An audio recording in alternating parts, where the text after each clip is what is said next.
Tinkle, tinkle, little thoughts. Today would have been entirely different had there not been periodic mass extinctions since life on Earth. In each such instance, about 2/3 of species were lost forever. We are living in the 21st century common era. We assume being the most empowered of all humans of the past. What were we before the common era? Were we a different kind or a special kind? One thing for sure, there was magic. One such was the magic of education.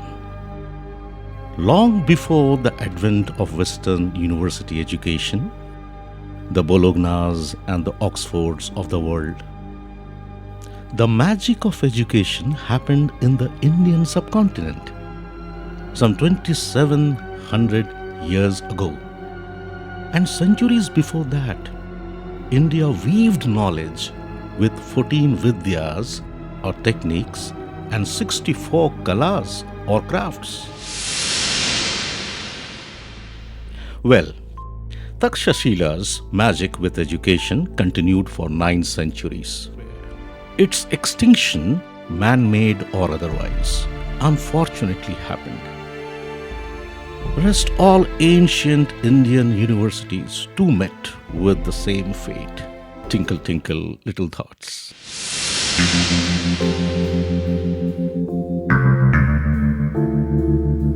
We can now figure out why almost all major discoveries and developments post 11th century were not linked to India per se.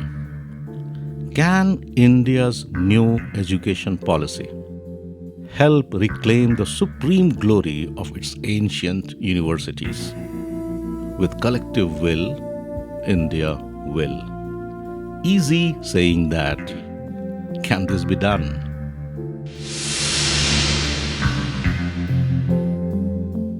Can the process begin with a select few without causing any disruption to the system of higher education?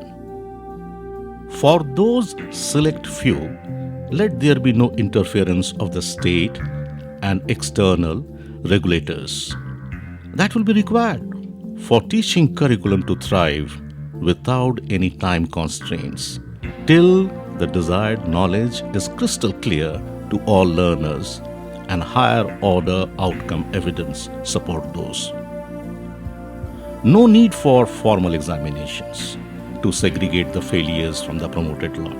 No need to bother awarding degrees to segregate the ignorant from the knowledgeable lot.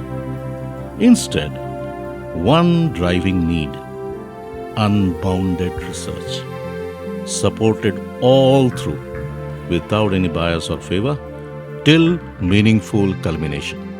In fact, the said national education policy offers a stimulus in form of multidisciplinary education and research university, MERU.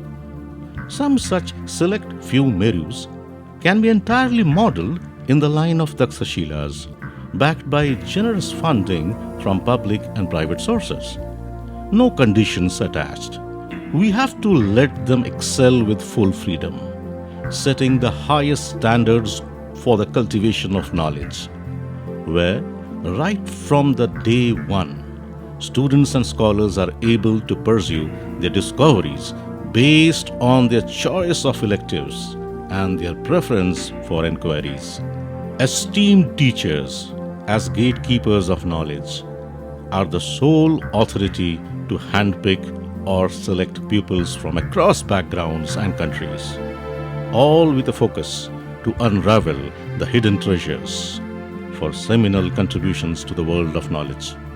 Most of the extinctions that I have talked about are seemingly irreversible, whereas the Takshashilas of the past can be recreated. Can New India again produce the Chanakyas, Paninis, Vishnu Sharmas, Charakas, Jivaks for the sake of reclaiming the pole position as the land of new knowledge, progress, and prosperity?